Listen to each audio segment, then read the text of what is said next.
Here we have a brand new Isuzu Dmax blade fitted in black legend suede front and rear.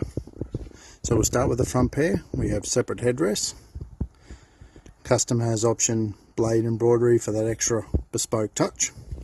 Seat covers are custom made to the shape of the new Dmax seat. Being a blade model, of course, has electric driver's side.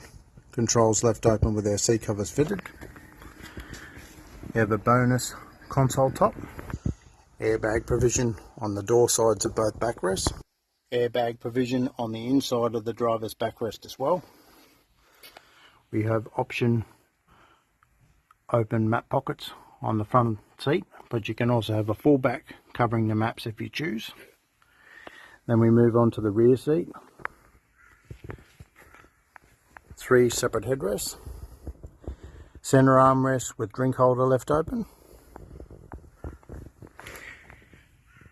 Bases are still split fold, 60-40, so can individually fold up separate from each other like so.